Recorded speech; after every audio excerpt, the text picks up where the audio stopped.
উচিত ছিল, উচিত ছিল। এখন না আমাদের দেশের ব্যাপারে আসতে শুরু করছে। আজ থেকে 30 বছর আগে আমাদের দেশের মানুষ 5 প্রকারের ফিতরা পর্যন্ত জানতো না। 5 ভাবে যে ফিতরা দিতে হয় রোজার, এটাও জানতো না, এটারও আলোচনা ছিল না। এখন জানে, এখন ফাউন্ডেশন থেকেই দেওয়া হয়।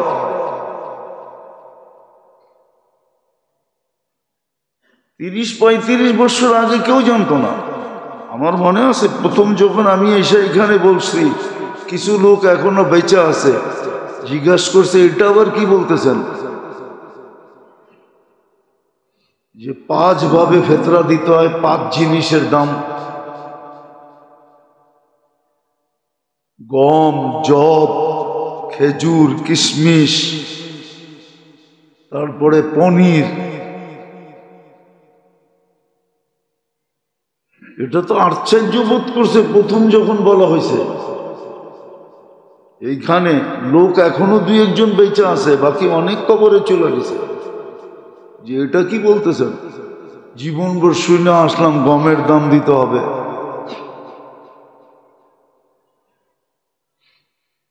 সদকায়ে ফিতর পর্যন্ত সঠিক দিতে চায় না,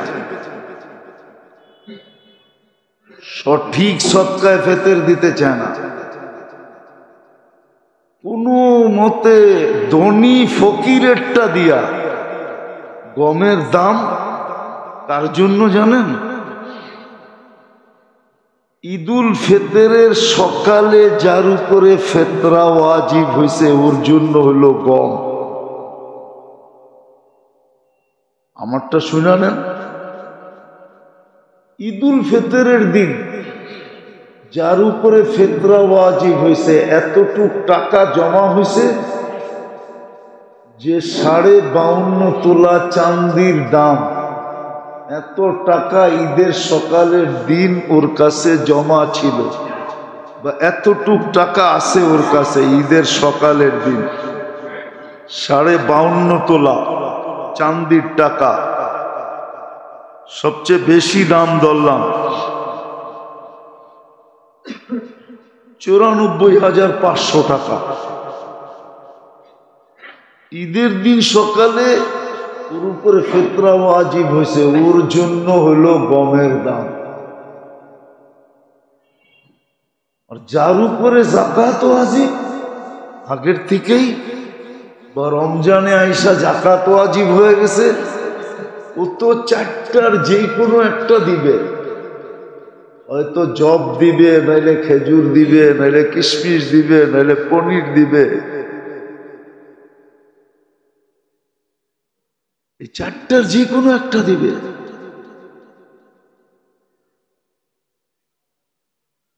আর একটা কথা মনে রাখেন, আল্লাহকে দিতে যার দিলে ধাক্কা লাগে না, ধাক্কা, ধাক্কা বোঝেন?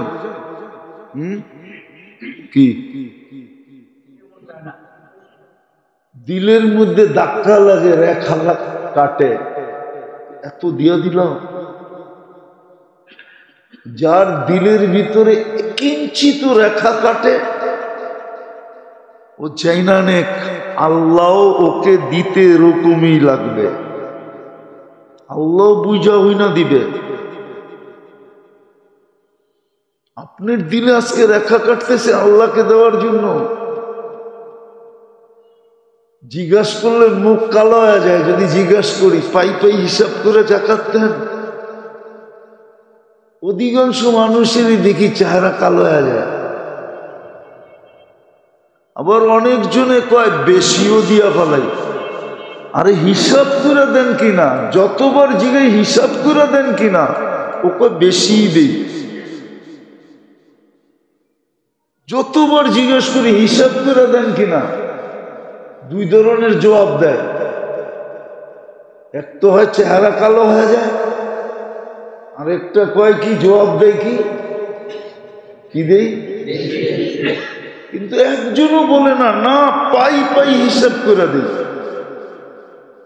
আপনার তো বেশি দিতে কয় নাই, আপনাকে তো পাই পাই হিসাব করে দিতে বলছে। উনি একই জবাব দেয়, আমি বেশি দিই। আরে বেশি কতটুক দেন?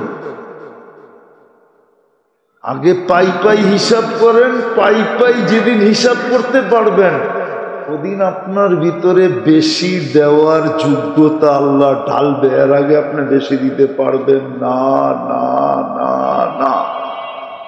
চ্যালেঞ্জ, একটা ছাড়া আর একটা হয় না।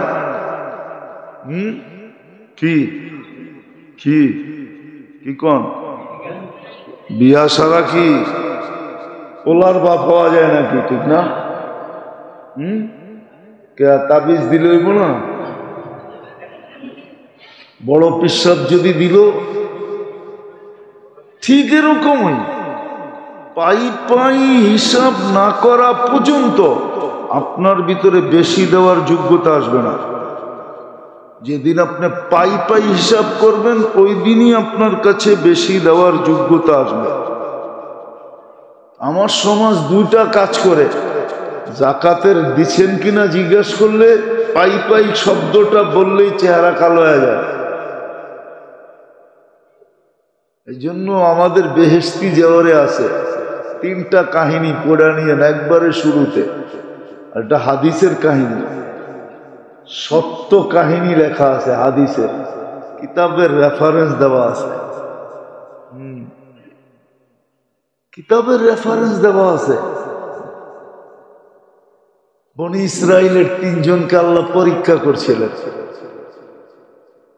একজন কুষ্ঠরোগী, একজন অন্ধ, একজন মাথায় চুল ছিল না, টাক। তিনজনকে পরীক্ষা করছিলেন। রোগও দূর হয়েছে, আবার ফেরেশতা তিনজনকে তিনটা নেয়ামত দেয়া গেছে।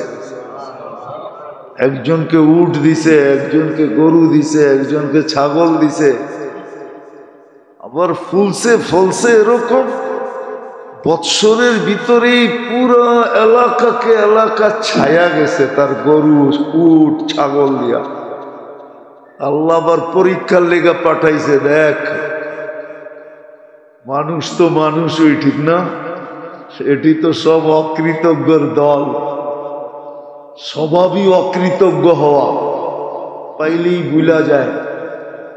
অথচ দিলাম মাল আমি, চাইলাম 2.5%, তারপরও আমতা আমতা করে। কি আমতা আমতা বোঝেন? কি আরে আমতা আমতা বোঝেন? কি আমতা আমতা? দিমু কি দিমু না, দিমু কি দিমু না, আমারটা কেন দিমু, আমারটা কেন দিমু। আল্লাহ আবার কবের থেকে গরিব হইল, ঠিক না? হাইছেন না? আমার সমাজের মানুষ বলে আল্লাহ আবার কবের থেকে গরিব হইল। এই জন্যই তো কোরআনে আছে, বলছিল এই দুনিয়া আলাদা, এখনো ওদের জেনারেশন দুনিয়াতে আছে। আনিল্লাহি তাবারাকা ওয়া তাআলা আস-সাওমু লি ওয়া আনা আজসি বিহি আও কামা ক্বালা আলাইহিস সালাতু ওয়াস সালাম। সম্মানিত উপস্থিতি, কোরআন হাদিস থেকে যতটুকুই তিলাওয়াত করলাম আশা রাখি একই সামনে রেখে কিছু কথা রাখবো, সাথে সাথে দোয়ার দরখাস্ত।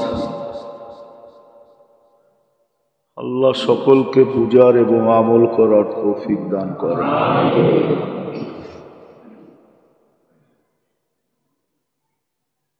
নিজেকে বিবেকমান, বুদ্ধিমান, বিদ্বান মনে করি বিদায় আমরা সবাই কিন্তু নিজেকে বিবেকমান মনে করি, বুদ্ধিমানও মনে করি, আবার বিদ্বানও মনে করি। বিবেক বুদ্ধিমান মনে যদি না করতাম তাহলে মানুষ আমাদেরকে পাগল বলতো। কেউ তো পাগল বলে না, ঠিক না? বিদায় আমাদের ভাবা উচিত যে এই যে রহমত বরকত, হাজার বৎসরের রহমত বরকত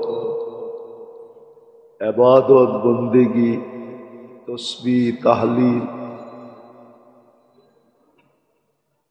মোট কথা বলা যায় হাজারো বৎসরের একটা জিন্দিগি নিয়ে যে রমজান আসছিল, নিজের ভিতরে হাজারো বৎসরের একটা জিন্দিগি লুকায় রেখা মানুষকে দেওয়ার জন্য যে একটা মাস আসছিল, আল্লাহ মেহেরবানি করে নিয়ে আসছিলেন। ইচ্ছা করলে বাকি 11টা মাসের মতো এই মাসটা হতে পারত। 11 না মাস যেরকম ছিল এইভাবেই রমজানটাও হতে পারত। কিন্তু যখন রমজানটার ভিতরে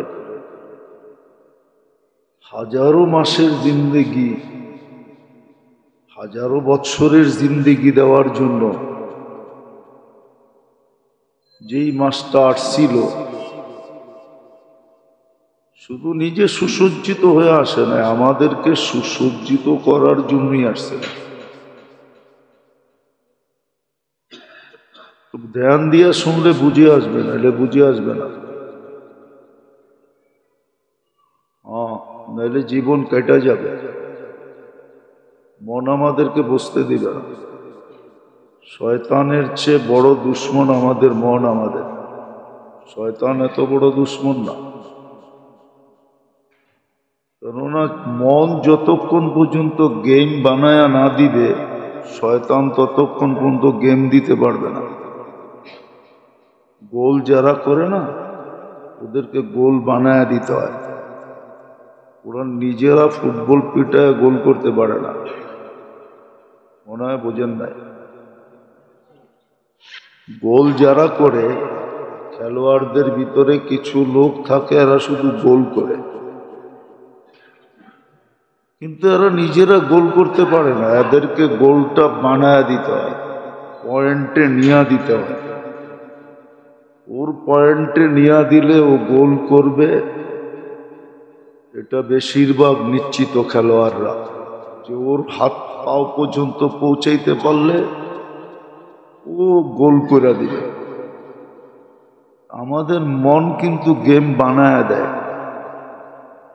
শয়তানের হাতে উঠায় দেয়, ও খালি টাচ করে গোল করে। এই জন্য মন আমাদেরকে বুঝতে দিবে না। ভালো মতে বুঝি, আমাদের মন শয়তানের চেয়েও খতরনাক। না, শয়তানকেও তো শয়তান বানাইছে তার মন তাকে, ঠিক না? তার সামনে গোল বানায় দিছে যে এটা মাটির তৈরি, তুই আগুনের তৈরি, তুই পড়লে ইট হয়, তুই পড়লে ঝামা হয়। ঝামা চিনেন? ইটের চেয়েও শক্ত ঝামা।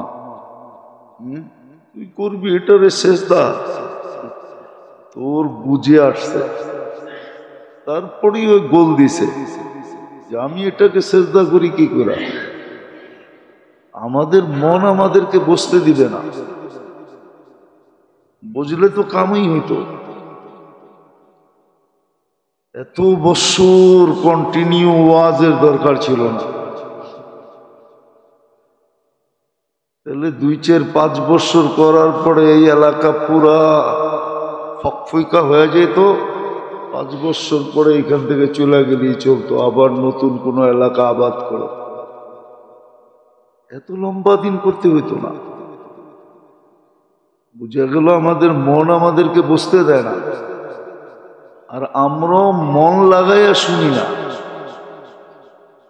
যতটুক লাগায় শোনার দরকার। মন দিয়া শোনেন, কাজে দিবে। শেষ মুহূর্তে এসেও কাজে দিবে। আজকে কিন্তু 27, এটাই শেষ জুমা রমজানে।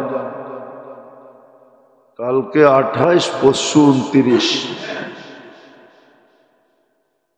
30 হইলে আর একদিন বাড়বে, আর না হইলে রত্ন হাতের থেকে বাহির হয়ে গেলে করার কিচ্ছু থাকবে না। এই জন্য গত রাত্রেও বলছিলাম, এখনো বলতেছি, 80 বৎসরের ভিতর থেকে যদি শুধু এক রমজানের হিসাব নেন, 79 বৎসর যদি নাও নেন, আর যদি সঠিক হিসাব দিতে পারে, এক রমজান দিয়া জান্নাতে যাওয়ার জন্য উপযোগী হবে। না দিতে পারলে এক রমজানের কারণেই জাহান্নামে যাওয়া যথেষ্ট হবে। দুটোটার জন্য যথেষ্ট হবে, শুধু এক রমজান। 79 রমজানের হিসাব নিতে হবে না। এই জন্যই কথার শুরুটা ছিল যে 1000 মাস না 1000 বৎসরের জিন্দিগি নিয়া, বন্দেগি নিয়া, তসবিহ নিয়া, তাহলিল নিয়া, ইবাদত নিয়া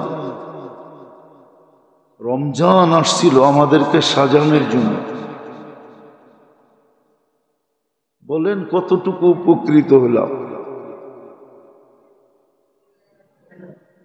কত বৎসর উপকৃত হলাম? বলেন কতটুকু আমি উপকৃত হলাম?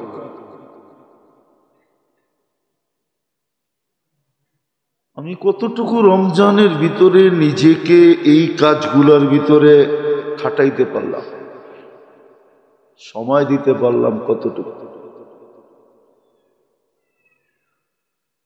চলে তো গেল 27 দিন।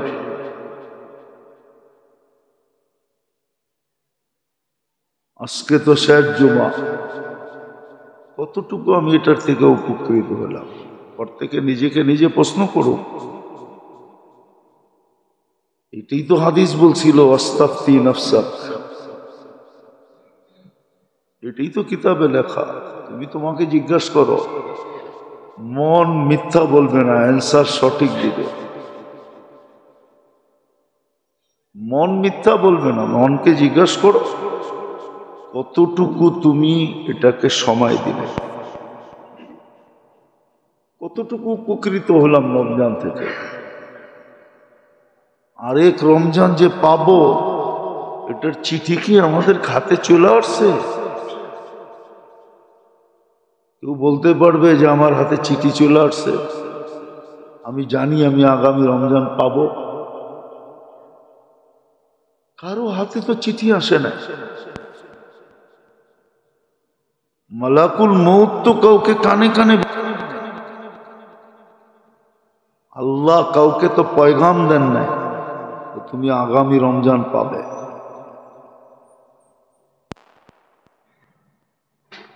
এটা তো গেল দেখতে দেখতে। 1000 বছরের ফরজ পুরা করা যেত, 1000 বছরের নফল পুরা করা যেত, 1000 বছরের তসবিহ পুরা করা যেত, তাহলিল পুরা করা যেত, দুরুদ পুরা করা যেত, ইস্তেগফার পুরা করা যেত, সবকিছুই পুরা করা যেত। আর সহজে যেত, কম সময়ে যেত। তসবিহ একবার পড়লেই তো 1000 বার ছিল, এখনো আছে, কিন্তু সময় হাতে কম আছে। নাই বললেই চলে, এটা দিয়ে পুরানো যাবে না। শুরু থেকে পড়ে আসলে পুরানো যেত। এই রমজানে খরচ করা তো আল্লাহর রাস্তায় খরচ করার সমান ছিল, দান করা। কিন্তু যতটুক করার দরকার এতটুক তো কেউ করে নাই। আমার সমাজের শতকরা 1000 জনের ভিতরে একজন, হয়তো লাখের ভিতরে একজন পাওয়া যাবে কিনা সন্দেহ, যে পাই পাই হিসাব করা জাকাত দেয়। অনেকে তো ভয়ের চোটে জাকাতের মাসলাই জিজ্ঞেস করে না, যদি ওয়াজিব হয়ে গেল তাহলে তো দিতে হইব, এই জন্য জিজ্ঞাসাই করে না।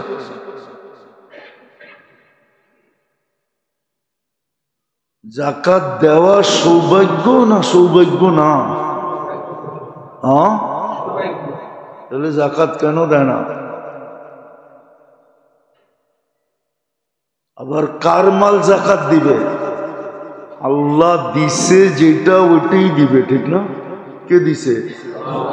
হ্যাঁ, স্বীকার করে আল্লাহ দিছে। আল্লাহ যদি বলতো আমানতের মাল মানুষ পুরা নেয়, আপনার কাছে আমানত রাখলো, এটা পুরা ফেরত নিবে না কিছু কাইটা ছেটা নিবে? দূর মিয়া, আপনার কাছে আমানত রাখলাম, আমি কি ফেরত পুরা নিব না আপনাকে কিছু দিয়া নিব? মাল তো আল্লাহ দিছে, স্বীকার তো করতেছেন আপনি। 2.5% দিতে বাজে কেন? বনি ইসরাইল তো 10% দিতে হইতো। 10%, 2.5% এরকম কান্নাকাটি। 2.5% তো পাই পাই হিসাব করতে চায় না, অথচ দিয়া আসে বটে, কিন্তু এটার কোনো সওয়াব হয় না। হাসপাতালে দিয়া আসে, চান্দা বান্ডেলকে বান্ডেল পাঠায় দেয়, কিন্তু ওইটার কোনো সওয়াব নাই। জাকাত দিলে সওয়াব হইতো, আল্লাহকে করজ দেওয়া হইতো। আবার দুনিয়াতে ফিরত পাওয়ারও ওয়াদা ছিল, দুনিয়াতে মাল বাড়ায়া দিব।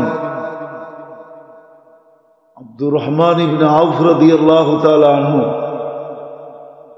উনি অনেকবার পয়সার কারণে, মালের কারণে বিরক্ত হয়ে পুরা মাল সদকা করে দিছে। আল্লাহর রসুল একদিন হাসতে হাসতে বলছে, আব্দুর রহমান সব সদকা করছো? সব করে দিচ্ছি, আর মাথা ব্যথা ভাল লাগে না। রসুল হাইসা দিয়া বলছে, সদকায় তো মাল কমে না, আরো তো বাড়ে। তুমি তো মাথার থেকে ব্যথা নামাইতে চাইতেছো, এটা তো কম, এটা তো আগামী বছর আবার কয় গুণ হয় আল্লাহই জানে। এরকম কয়েকবার দিছেন। যখন দুনিয়ার থেকে যাইতেছি তখন ওনার 47 লক্ষ কোটি টাকা ক্যাশ ছিল, ক্যাশ। কাগজের টাকা না, কাগজের না, সোনা রূপার টাকা, যেটাকে আসল মাল বলে। কাগজের টাকাকে মাল বলে না।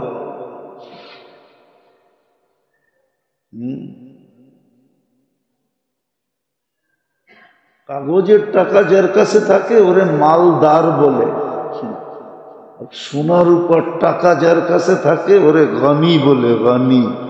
ওইলো ধনী। আমাকে যেটি আছে এটি একটু ধনী না, বললে তো আবার মিডিয়ায় কথা চলে যাবে। আমাদের সমাজের ধনীর চেয়ে বড় ফকির কেউ নাই। নিজের উপরে খরচ করার নাম কি ধন নাকি?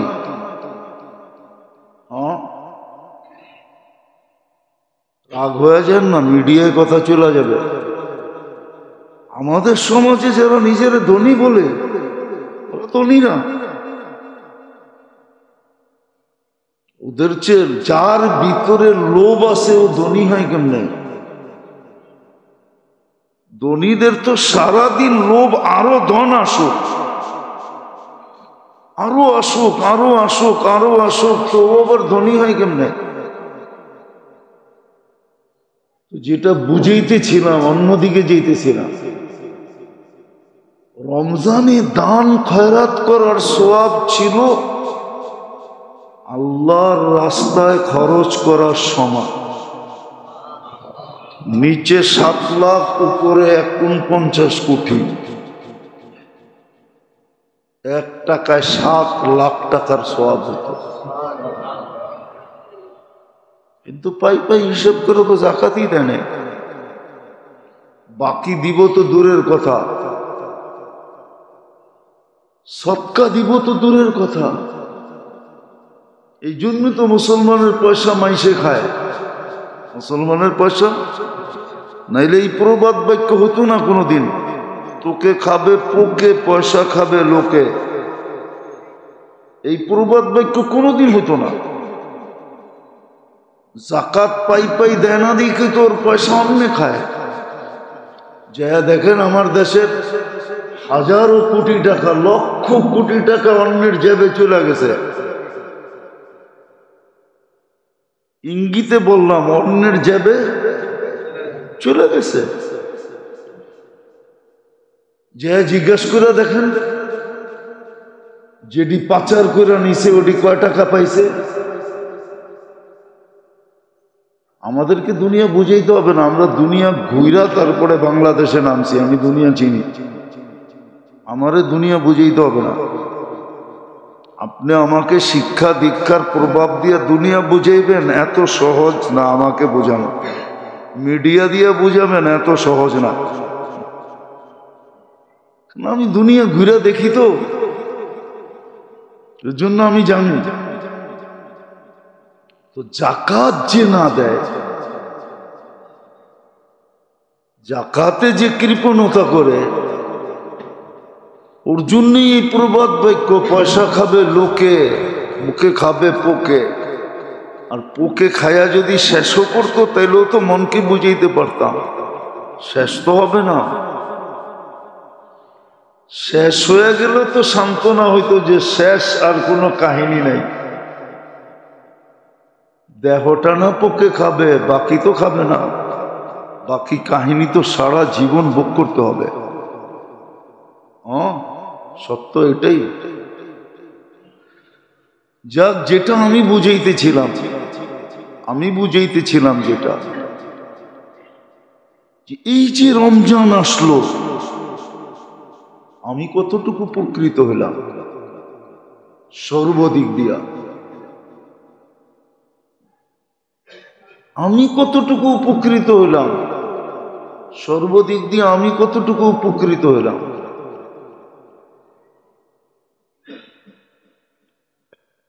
উপকৃত কতটুকু হলাম বলা তো ছিল। এরকম ভাবে সাজানো ছিল, দেখতে দেখতে তো 27টা দিন চলে গেল। আর মাত্র হাতে 2টা দিন আছে, অথবা 3টা দিন আছে। একদিন 70 দিনের সমান ছিল। এক ফরজ 70 ফরজ ছিল। এক নফল এক ফরজের সমান ছিল। এক তসবিহ 1000 গুণ ছিল। 1 টাকা খরচ নিচে 70 লক্ষ, 7 লক্ষ উপরে 49 কোটি পর্যন্ত ছিল। উচিত তো ছিল। আমি তো জাকাতের কথা বলতেছি, উচিত তো ছিল এই সময়, এই মাসে কমসে কম মুসলমানের কাছে, যার কাছে যতটুকু আছে, সে আরেকজনের সহযোগিতায় এতটুক নিয়ে ঝাঁপায়া পড়ে।